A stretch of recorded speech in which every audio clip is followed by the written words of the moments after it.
Réinventer l'éducation. Learning World, en association avec WISE, une initiative de Qatar Foundation. Savoir lire et écrire ne suffisent pas toujours à surmonter les problèmes du quotidien. Cette semaine, gros plan sur 3 projets d'enseignement des aptitudes nécessaires à la vie quotidienne. Objectif, renforcer les communautés locales en les aidant à faire face aux défis de la vie. Le Libéria a été lourdement affecté par l'épidémie de virus Ebola. Pour limiter la propagation de la maladie, les écoles ont été fermées. Apprendre des méthodes pour endiguer l'épidémie, c'est ce que nous allons découvrir. Le Libéria compte plus de la moitié des morts d'Ebola. Plus de 3200 victimes et les enfants sont les premiers affectés par cette épidémie. Des centaines d'entre eux se retrouvent orphelins et ne vont plus à l'école. Cet établissement dans l'est de Monrovia accueille plus de 10 000 élèves de la maternelle au lycée. Alfonso enseigne l'économie, mais depuis presque 6 mois, il est au chômage technique et n'est plus payé. Il s'inquiète pour ses élèves. C'est plus dangereux quand les élèves sont dehors, car beaucoup n'ont pas eu de cours concernant les méthodes de contraception. Il y a aussi le problème de la criminalité, notamment pour les garçons.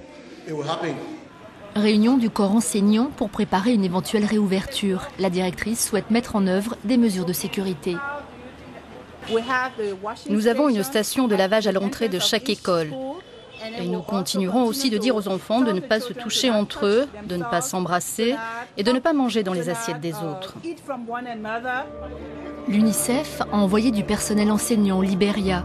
Sa mission, enseigner les mesures de prévention aux parents. Plus vite l'épidémie sera stoppée, plus vite l'école pourra reprendre.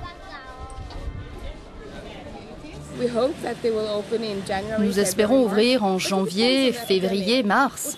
Mais cela dépendra de l'épidémie qui change sans cesse de forme, ce qui nous oblige à nous adapter sans cesse. Impossible donc de dire quand les écoles rouvriront. Les enseignants font du porte-à-porte pour s'assurer que les parents comprennent bien les efforts entrepris. Nous pouvons le faire. Comme vous le voyez en ce moment, les cas diminuent chaque jour car les règles sont suivies. La mère de Charlie Zefta connaît les mesures de prévention. Elle connaît aussi les risques de contracter le virus. Avec le virus Ebola dans le pays, nous ne pouvons pas envoyer nos enfants à l'école. Il y a trop de monde et donc trop de risques. À cause de l'épidémie, Charlie Zefta a pris du retard dans ses études. Elle ne voit pas non plus ses amis car sa mère l'empêche de quitter la maison toute seule. Quand je serai grande, je veux être médecin. Je ne veux pas être dans la rue parce que l'école a fermé. Je préfère travailler avec ma mère jusqu'à ce que l'école rouvre. Selon l'UNICEF, si les écoles ne rouvrent pas bientôt, les élèves pourraient ne plus jamais retourner en classe. Que feriez-vous si on vous intimidait? Une question essentielle pour les victimes de harcèlement qui ont souvent peur de parler. Au Canada, un homme a décidé de partager son expérience douloureuse dans les écoles pour aider à combattre ces brimades. Louis-Philippe Thibault n'a de cesse de délivrer son message. L'intimidation est la seule chose dont je ne peux pas rire. C'est la pire chose qui me soit jamais arrivée, la pire. Si je devais choisir aujourd'hui entre revivre l'intimidation ou le cancer que j'ai subi, je choisirais le cancer. Au Canada, au moins un adolescent sur 3 déclare avoir été victime récemment d'intimidation. Pendant 5 ans, au cours de ses études secondaires, Louis-Philippe s'est fait harceler par 3 personnes. L'intimidation, c'est une des formes de violence qu'on dit sociale, qui peut être soit psychologique, soit physique. Et maintenant, avec l'Internet, avec l'avènement des médias sociaux, maintenant aussi qu'il y ait une cyber-intimidation. Il a décidé de parler de sa terrible épreuve après avoir survécu d'un cancer quelques années plus tard. J'ai lu le livre de Lance Armstrong, le cycliste qui a eu le cancer du testicule, et j'ai été grandement marqué par une phrase dans son livre qui dit « Giving back is the survivor's duty ». Depuis, Louis-Philippe poursuit son combat. J'ai réalisé qu'il fallait que quelqu'un fasse quelque chose, outre donner des statistiques. C'est sa 100e conférence devant des étudiants et des enseignants. Il semble très réceptif à son message. Avant que ça commence, les écoles créent leur plan. Puis après ça, ils font en sorte que si toi, mettons, Mon but, c'est qu'on se rappelle que j'ai passé à travers un obstacle avec une attitude positive, que j'ai réussi à surmonter ça. C'est ça le but. Puis ça, tout le monde, partout dans le monde, a besoin d'entendre ce genre de message-là. Il s'est fait intimider, puis il nous parle de qu'est-ce qu'on pourrait faire, puis comment, même si on ne se fait pas intimider personnellement, on peut aider les autres qui se font intimider. Pour les personnes qui peut-être sont en train d'être intimidées, ça les aide à peut-être savoir qu'il y a d'autres personnes comme eux, que peut-être pas leur perception du monde n'est pas peut-être qu'est-ce qui arrive. Quand on a des témoignages comme M. Thibault, ça vient un peu nous sortir de notre bulle et dire oui, ça arrive ailleurs, c'est arrivé dans le passé, ça arrive encore aujourd'hui, puis ça va arriver encore demain. Son travail ne s'arrête pas là. Il reçoit des centaines de témoignages et de messages positifs de personnes qu'il a aidées dans leur combat contre le harcèlement.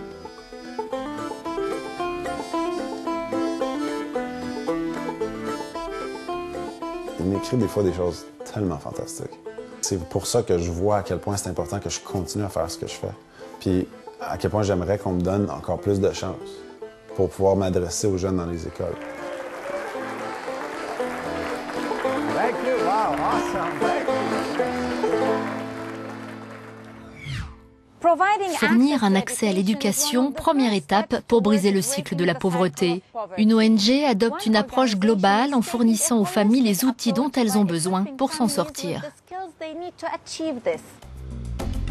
Grâce à son programme intégré et durable, Adopter un village, l'ONG Enfants Entraide aide les régions rurales et marginalisées du Kenya. Depuis 1999, elle travaille avec les communautés Maasai et Kipsiki. Aider les enfants, c'est aider toute la communauté. Nous avons commencé avec l'éducation. Nous pensions que nous aurions besoin de cibler les filles à l'école, l'éducation des jeunes en général. Et puis nous nous sommes aperçus que pour atteindre toute la communauté, pour assister au développement, on ne pouvait pas cibler un seul aspect car chaque élément soutient une partie du modèle de développement. Le programme Adopter un village comprend 5 éléments: éducation, santé, eau potable, agriculture et sécurité alimentaire. Enfants Entraide met l'accent sur le district du Narok du Sud, où un enfant sur 10 ne survit pas à son 5e anniversaire. Un tiers des enfants de cet âge souffrent de malnutrition, c'est 14 fois plus que dans les communautés prospères. Quand l'ONG est arrivée, elle a commencé à mettre en place des classes dans une école primaire. Des classes adaptées où vous pouvez rester du matin au soir sans être affecté par le climat. Toutes les écoles sont construites près d'une source d'eau potable. Les filles peuvent ainsi aller en cours et les familles restent en bonne santé en évitant les maladies d'origine hydrique.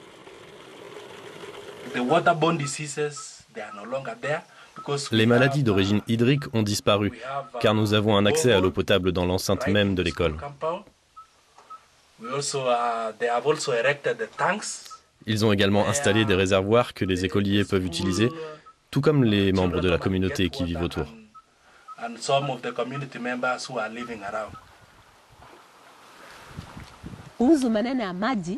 fois par jour, je faisais 8 km à pied pour aller chercher de l'eau. Aujourd'hui, je suis contente parce que nous avons de l'eau près de nous.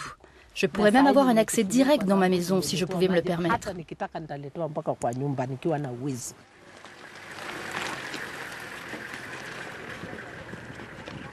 Les pratiques de santé sont non seulement enseignées aux élèves, mais à toute la communauté. Une clinique mobile qui vient au village tous les mois fait partie du programme.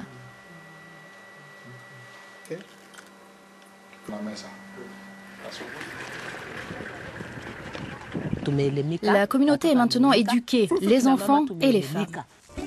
D'autres programmes, comme la production de miel, l'élevage ou l'artisanat ciblé en direction des femmes, assurent un revenu pour les familles et la sécurité alimentaire.